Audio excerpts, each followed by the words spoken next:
The night over Israel had begun like countless others. Cafes were open, families walked home from late dinners, and the usual rhythm of a country long used to tension continued as if nothing unusual would happen. But just before midnight, everything changed. Sirens erupted across the skies of Tel Aviv, Haifa, and even Jerusalem.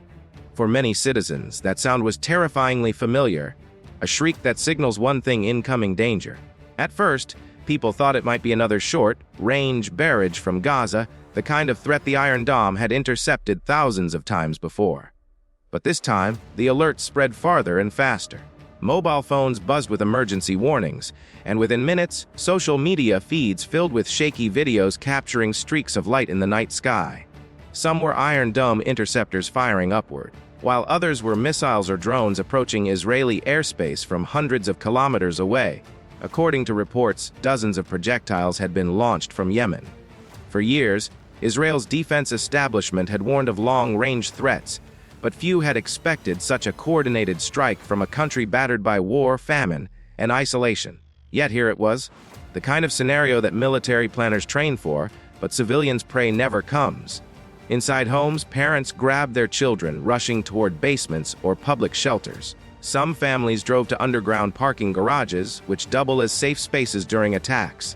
In metro stations, commuters dropped to the ground as the alarms echoed. For many, the fear was not just of explosions but of the unknown. They wondered how Yemen, of all countries, could reach so far into Israel's heartland. The first interceptions were spectacular and frightening at the same time. Arcs of light from Iron Dome interceptors rose into the dark, colliding mid-air with flashes that lit up neighborhoods like bursts of fireworks. But unlike fireworks, these explosions carried the reminder of war. Each blast meant a rocket destroyed, but also a missile fired in desperation to prevent catastrophe. And as more and more streaks lit up the sky, it became clear that this was not a small-scale attack. It was a wave. Witnesses described hearing multiple explosions within minutes. Some were intercepted safely, but others appeared to get through. Fires were spotted on the edges of Tel Aviv's industrial zones. In Jerusalem, plumes of smoke rose near hillsides as residents filmed from balconies. Ambulance sirens mixed with air raid alarms, creating a chorus of chaos. For decades, Israel has prided itself on its security, a belief that no matter the threat, its advanced systems would shield the population. The Iron Dome, in particular, has been marketed to the world as a near-perfect solution. Its interception rate, often quoted above 90%, gave Israelis confidence that rockets from Gaza or elsewhere would rarely do serious damage. But on this night, confidence was shaken. The reason was simple: cost and scale. Yemen's projectiles were cheap, some no more expensive than a household appliance. The interceptors fired to stop them cost tens of thousands of dollars each. One military analyst noted, for every 500 drone, Israel spends 50,000 to shoot it down. That math favors the attacker, and when the drones come in swarms, the problem becomes even more severe. As the night unfolded, another shocking piece of news spread. Prime Minister Benjamin Netanyahu had been rushed to safety. According to multiple outlets, he had been at a public event when the alarms began. His security detail quickly moved him to a secure underground bunker. For many Israelis, this detail was almost as jarring as the explosions themselves. The man who had long portrayed himself as Israel's protector was now seen retreating underground, shielded while ordinary families sat huddled in crowded shelters. This image carried enormous symbolic weight. Netanyahu has built his political career on projecting strength, often warning of threats from Iran, Hezbollah, and Hamas. He presented himself as the one leader who could guarantee security. But in that moment, perception shifted. Social media was quick to highlight the irony. The protector in retreat, the fortress cracked. International reactions poured in almost instantly. The United States confirmed that the Pentagon was monitoring the situation closely. European leaders called for restraint, but also acknowledged the seriousness of Yemen's reach. In the Arab world, reactions were divided. Some celebrated what they saw as a blow to Israeli invincibility, while others worried about the dangerous precedent this strike could set for regional escalation. By dawn, the damage became clearer. Several industrial sites had been hit, though officials downplayed the extent of destruction. Fires burned into the morning as emergency crews worked tirelessly. Hospitals remained on high alert, and schools were closed in several cities. Yet beyond the physical damage, the psychological impact was undeniable. The phrase, "Israel under fire," dominated headlines worldwide, and the sense of invulnerability that Israelis had long cherished was now fractured. The global military community took notice. Defense think tanks in Washington, London, and Moscow quickly issued assessments. They highlighted that this was not just another exchange of fire, but a demonstration that even advanced defense systems could be saturated and strained. Some experts even drew comparisons to Ukraine, where cheap drones had been used to overwhelm costly air defenses. The message was clear: the age of drone warfare had truly arrived, and no fortress was immune. For ordinary citizens, however, the analysis mattered less than the experience of that night. Parents comforting crying children in shelters, elderly residents confused and afraid, entire neighborhoods plunged into temporary darkness as power grids flickered. One Jerusalem resident told reporters, "We grew up believing our systems would protect us. Tonight I felt unsafe in my own country for the first time." The strike's symbolism extended beyond Israel's borders. Yemen, long described as powerless, had suddenly forced itself onto the global stage. For years, it had been portrayed as the victim of blockades, bombings, and humanitarian crises. Now, through ingenuity and persistence, it had turned cheap technology into a weapon that rattled a regional superpower. For the Houthis, this was more than military success, it was a political victory, proof that they could not be ignored. This boldness carried risks, of course.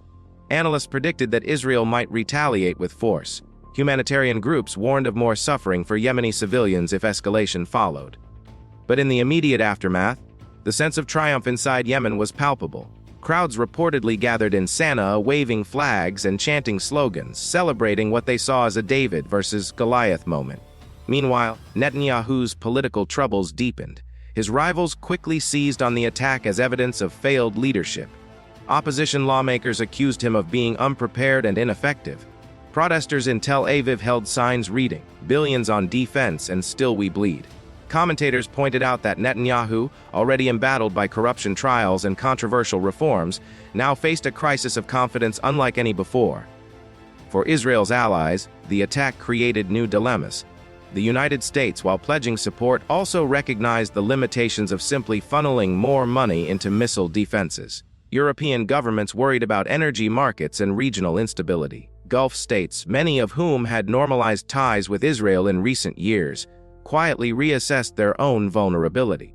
What unfolded that night was not just another chapter in Middle Eastern conflict. It was a turning point. The fortress had been tested and found vulnerable. The protector had been seen retreating, and the powerless had delivered a blow that echoed around the world. But as dramatic as the images were, the questions that followed were even more profound. Could Israel restore its deterrence? Could Netanyahu restore his credibility? Could Yemen sustain this newfound power without inviting devastating retaliation? And perhaps the biggest question of all, was this the dawn of a new era in warfare, where cheap drones could tilt the balance against billion-dollar militaries? As the dust settled from the night of the strikes, the conversation in Israel quickly shifted from shock to analysis. The question on everyone's lips was simple yet haunting: how did this happen? How did the most celebrated missile defense network in the world allow fire to rain down on Israeli cities? For years, the Iron Dome has been Israel's pride, an icon of technological genius. Whenever rockets were fired from Gaza, news outlets would show spectacular intercepts, glowing streaks arcing across the sky, followed by bright flashes of successful destruction. Politicians held it up as proof that Israel was untouchable, that no matter the threat, the nation was always shielded. International delegations visited Israel just to see the system in action, and countries from India to South Korea expressed interest in buying similar technology. But Yemen's attack was different. According to defense experts, the Houthis did not rely on crude, homemade rockets. They used a blend of drones and missiles launched simultaneously in waves. This tactic is known as saturation. The idea is simple: overwhelm a defense system by sending more targets than it can handle. Even the most advanced radar and interceptor systems have limits. Computers must calculate trajectories, decide which objects are real threats, and then launch interceptors. If too many targets appear at once, the system faces difficult choices. Some threats will inevitably slip through. Reports from the Israeli Defense Forces suggest that the Iron Dome performed well in many respects. Dozens of drones and rockets were destroyed mid-air, preventing what could have been catastrophic damage. Yet, well, is not the same as perfect. Fires still broke out. Explosions still shook neighborhoods. For civilians on the ground, it didn't matter how many attacks were intercepted. What mattered were the ones that weren't. The economic imbalance added to the problem. Every Iron Dome interceptor cost between 40,000 and 100,000, depending on the version. Each David's Sling interceptor is even more expensive, sometimes hundreds of thousands of dollars. By contrast, Yemen's drones are assembled with commercially available parts, small engines, guidance chips, lightweight explosives. Analysts estimate some cost less than 1,000. This means that Israel spent millions of dollars defending against an attack that cost Yemen only a fraction of that amount. The math alone was a victory for Yemen, even if the physical damage inside Israel was limited. Global militaries paid close attention to this disparity. In an age of budget constraints, the idea that a poor nation could bleed a rich one simply by forcing it to spend money was powerful. Commentators compared it to guerrilla warfare of the past, but now amplified by technology. Cheap drones had become the new guerrilla fighter, capable of bypassing billion-dollar defense systems with sheer volume and persistence. Inside Israel, military officials tried to reassure the public. Spokespeople emphasized that the systems had prevented massive casualties, and that without them the results could have been far worse. This was true, but the reassurance fell flat. The public saw smoke rising in their cities, they heard sirens blaring, they knew Netanyahu had been rushed underground. And so, even if the defense system saved lives, they had not saved the nation's sense of security. Meanwhile, Netanyahu himself was under siege, not from missiles this time, but from politics. His opponents in the Haaretz accused him of negligence. They asked how the government had failed to anticipate such a strike. They questioned whether intelligence agencies had been blindsided. Editorials blasted him as a leader more focused on his political survival than on national security. Polls taken in the days after the attack showed a noticeable drop in public confidence. For a man whose image was built on being Mr. Security, this was a devastating blow. In Tel Aviv, protests erupted. Citizens held signs demanding accountability. Some called for Netanyahu's resignation, arguing that a leader who could not protect his people had lost legitimacy. The protests were not massive, but their symbolism was undeniable. Ordinary Israelis, once resigned to his dominance, were now openly questioning his fitness to govern. Netanyahu's allies tried to frame the attack differently. They argued that no system is perfect, that Israel's enemies were constantly evolving, and that the government's swift response had prevented disaster. They pointed to American statements of support, suggesting that Israel was not isolated but backed by powerful friends. Yet behind the spin, the reality was clear. Something fundamental had shifted. And while Israel struggled with its shaken confidence, Yemen celebrated. In Sana'a, rallies filled the streets. Videos showed Houthis waving flags and chanting slogans of victory. Their leaders boasted that Israel had finally felt what Yemen had endured for years: the fear of sirens, the uncertainty of survival, the vulnerability of being under fire. For a population battered by conflict, this was a rare moment of pride. Military analysts were fascinated by the tactics. The Houthis had long relied on drones to strike Saudi oil facilities and airports. Those attacks had already demonstrated creativity and resilience, but reaching Israel was a new frontier. It showed not only technical capability but also boldness. For a nation often dismissed as irrelevant on the global stage, this was a dramatic reassertion of agency. Internationally, the strike raised alarms far beyond the Middle East. In Europe, officials worried about the vulnerability of their own infrastructure. Could cheap drones be used to target power plants, airports, or even symbolic landmarks? In Asia, military planners in South Korea and Taiwan studied the event closely, recognizing that they too might face swarms of inexpensive drones against expensive defenses. Even the United States acknowledged that its bases abroad could be at risk from similar tactics. The lesson was chilling in the age of drones. Wealth and technology do not guarantee safety. The balance of power could be disrupted not by more advanced weapons, but by cheaper ones used in smarter ways. Back in Israel, the days after the attack were filled with uncertainty. The government debated how to respond. Some hawks called for immediate retaliation against Yemen, even suggesting strikes far beyond Israel's usual theaters of conflict. Others urged caution, warning that escalation could backfire and draw in other regional powers. Netanyahu faced a dilemma: appear weak by holding back, or risk widening the conflict by striking hard. Neither choice offered an easy solution. public opinion was divided.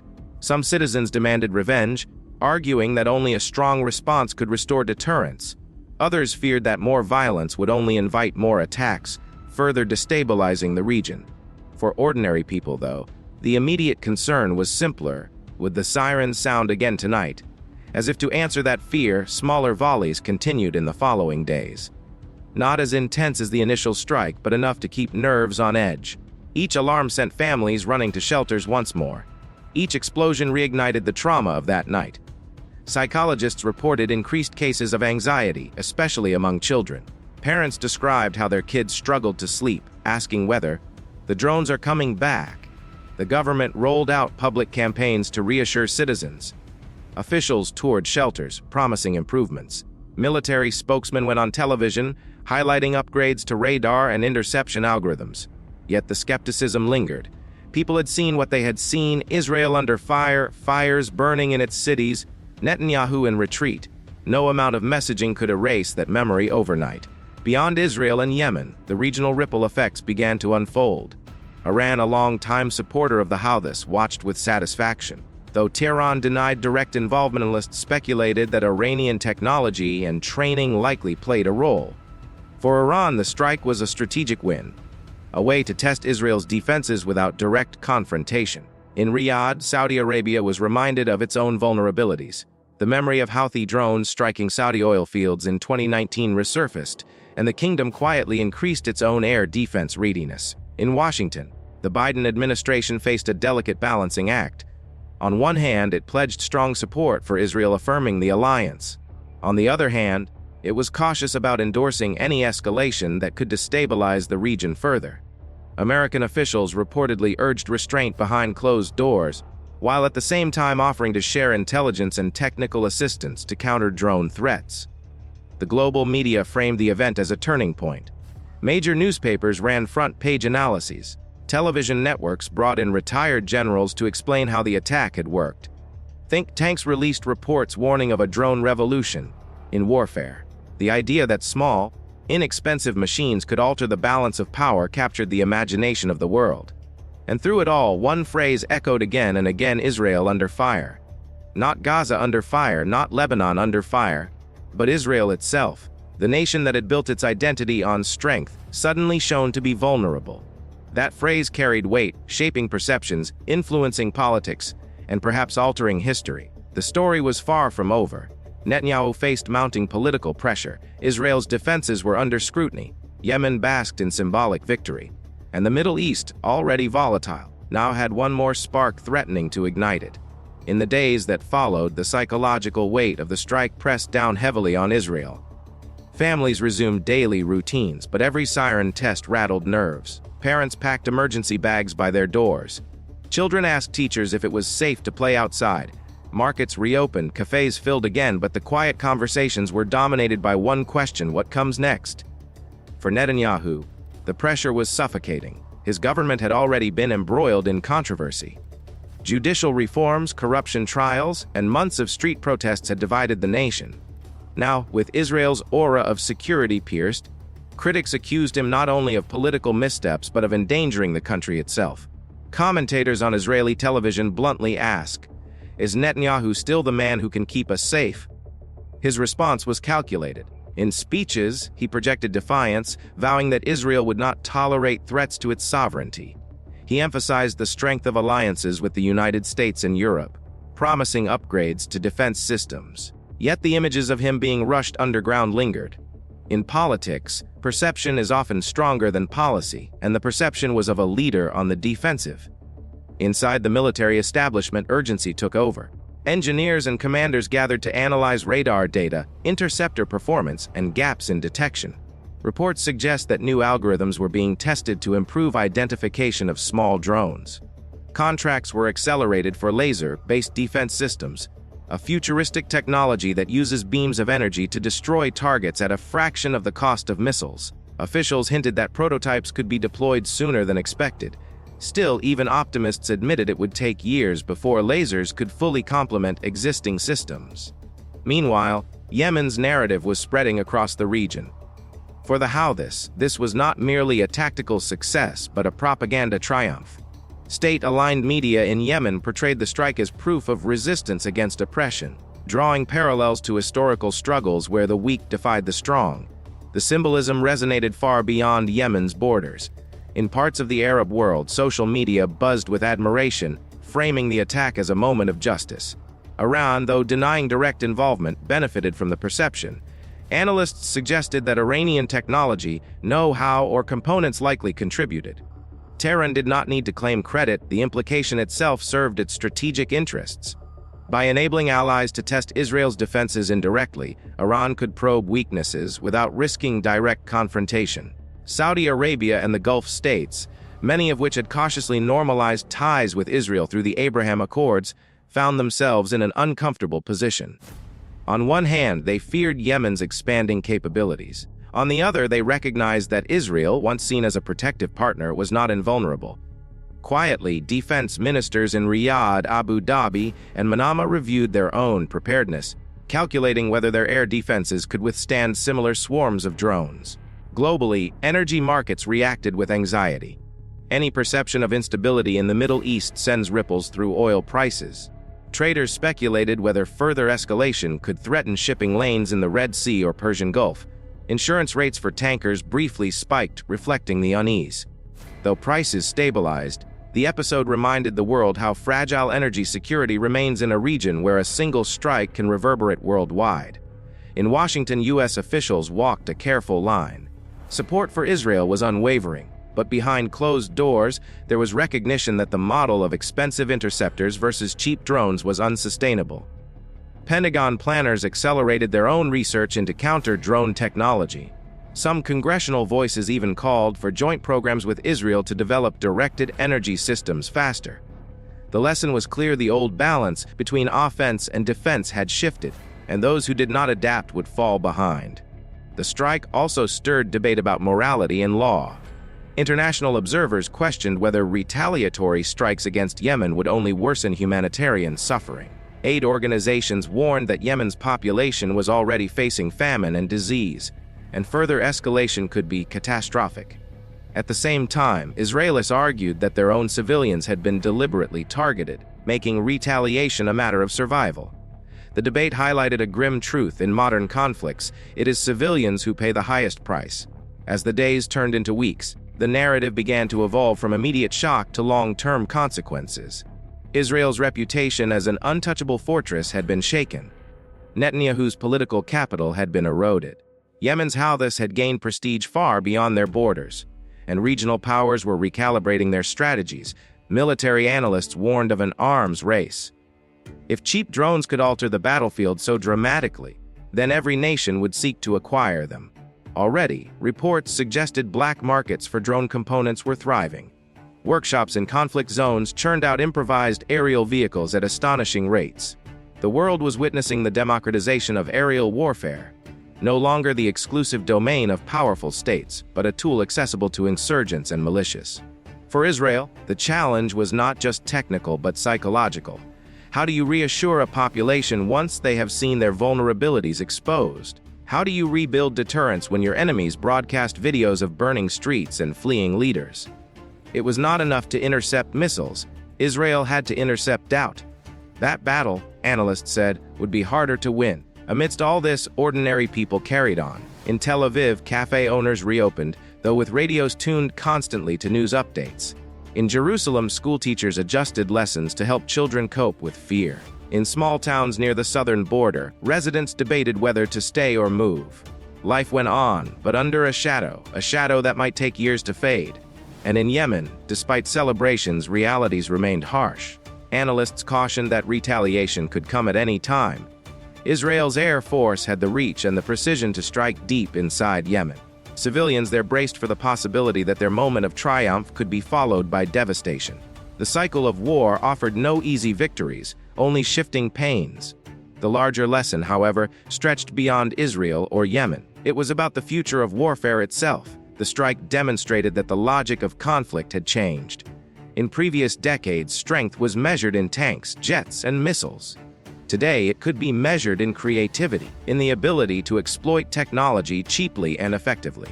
A poor nation could humble a rich one not by matching its arsenal but by sidestepping it. This realization unsettled capitals worldwide. In Europe, defense ministries quietly admitted that their own air defense systems were designed for traditional threats, not waves of hobbyist-style drones carrying explosives. In Asia, countries like Japan and South Korea worried about North Korea's capacity to adapt similar tactics. Even in Washington, debates intensified about how to defend cities and bases against low-cost aerial swarms. In the end, the Yemen strike was more than a regional flashpoint. It was a global signal, a reminder that warfare evolves constantly and that yesterday's solutions may fail against tomorrow's problems.